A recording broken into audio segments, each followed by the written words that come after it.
Hey guys, welcome back to another video on basic Android app development using Java. This is the fifth video of this series. So let's get started. In this video, I will be showing you some tips and tricks on working with Android Studio and how to develop an Android app and many more tricks. So here are the things we will be learning today. We will learn how to add a logo to the app, how to add a splash screen, how to use image and vector asset in Android Studio, how to push our Android project on GitHub so that we can collaborate and share our project with our friends, and how to build your APK file using different methods. So let's begin. For making your app custom and easy to use, you need to add an app logo to your app. While developing an Android app, Android provides a default app logo to your app. But that app logo is not beautiful and easy to use. So once you develop a more amount of apps, it will be hard for you to figure out which app is which. And also for uploading your app in Google Play Store, do not need your app to look like it is an default Android app. So we need to add an app logo. How we will add it? Here is a process. Let's see.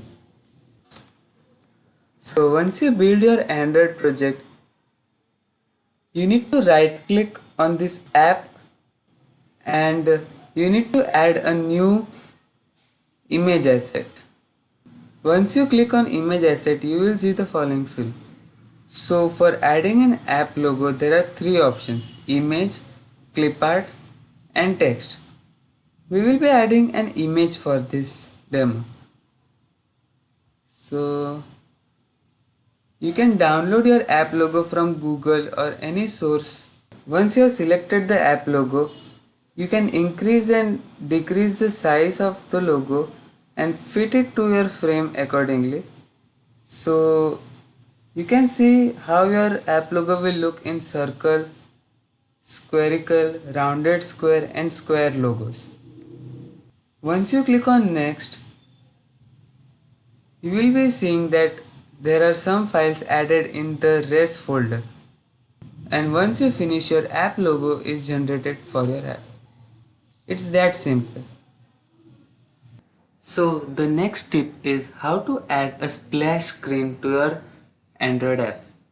You can see that almost all the apps like WhatsApp, Instagram, Facebook, Amazon, Flipkart, Udemy, LinkedIn, almost each and every one of them uses a splash screen. That is, it shows its logo for around 1 to 2 seconds before opening the app. So how to add it? Let's see. So to add a splash screen, you need to add a new activity inside your Android app. To add a new activity, you need to right click on your app and add a new empty activity.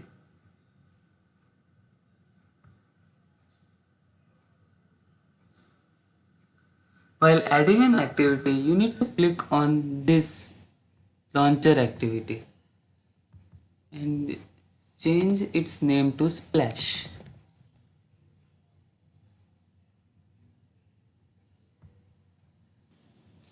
Once you have added the activity, you can generate your Splash layout by adding an image view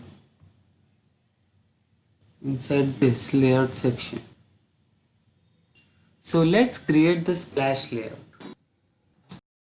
You can add a basic image view and a text view or a simple text view or a loading button according to your own choice and need. So once you have created your layout, you need to add the following code in your Java file. So this is the code for running a Splash.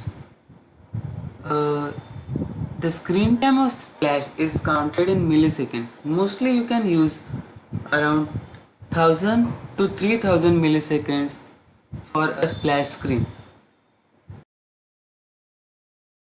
This handler generates and deletes the view based on the screen timeout seconds. As learned in the intent video, this intent is used to shift from splash activity to the main activity. And we also need to use finish because you do not need to run this activity again. So we need to finish this activity. This is how you can develop a splash screen. There is one more change you need to do inside your Android manifest file. Here in the main activity, there is an intent which makes the main activity the starting activity. You need to delete that part of the main activity because the splash activity is the starting activity of our app. You do not need a action bar for a splash activity. So you need to add a theme which says that there must not be any action bar for the splash activity. So by adding this, you can say that there is no action bar for the splash activity. Do not forget to add these changes in the Android manifest file because it is very important.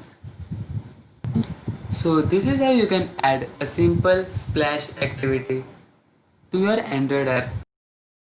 So the another most important tip for the day is GitHub. So basically GitHub is a platform where you can share, view and collaborate your project with other people's projects. Basically you can use GitHub with Android Studio when your project is big enough and a team is working over a same project. Like if there are 4 to 5 participants working on a same project, then you can use GitHub as a medium platform to collaborate with other team members. So let's see how we can upload our project on GitHub. Before doing the process which I show you, you need to download Git software in your Windows or Mac devices because Android Studio requires Git software to upload our project directly to the GitHub, and you need to configure your Git as given on Android Studio. Once your download and configuration of Git software is done, you need to click on VCS, which is given at the top menu bar of Android Studio. On clicking VCS, you need to choose option Import into version control and click on Share project on GitHub. Once you click on Share project on GitHub and log into your GitHub account which you have created prior, you will see this screen on your devices. So let's name it App. You can even change the visibility of your repository, that is private or public. You can use private when your app consists some database which cannot be for public use and it is for your own personal use.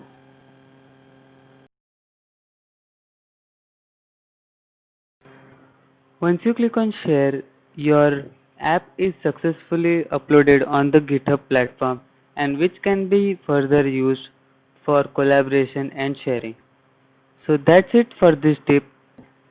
And the last and the most important tip of the day is how we will build our app when our debugging and updating is done. You need to click on build at the top menu bar of our Android Studio. So there are two methods to build your app. One method is for developing a simple APK file for your Android Studio project, and another method is developing a certificate based file which can be further uploaded in your Google Play Store. So for developing a basic APK, you need to click on build bundles or APK and build APK. It is that simple. But if you want to build a project which can be further uploaded in the Google Play Store, you need to use this option, Generated Signed Bundle APK.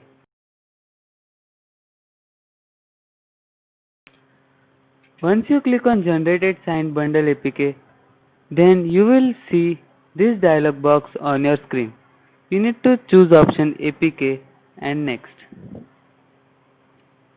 Here, you need to give a location for your key store, which will be further using for uploading in Google Play Store.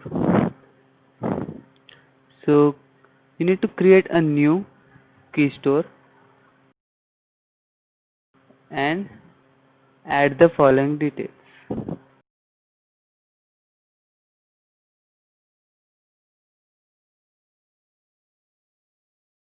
Also give a file name key to your key store. You need to add your password. Here you are supposed to add the first name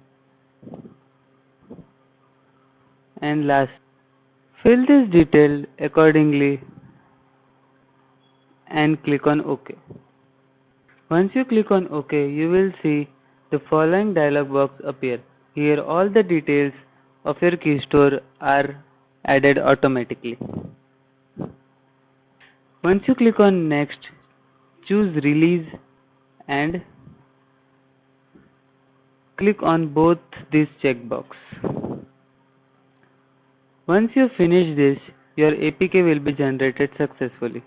Once your build is done perfectly, you can even locate your APK by this redirect. Click on locate and a file will open where your APK is saved. So this is the APK file which you need to use. So that is it for today guys, and hope you enjoyed this video. The next video is most important video. We will be showing you how to develop a project inside the Android Studio.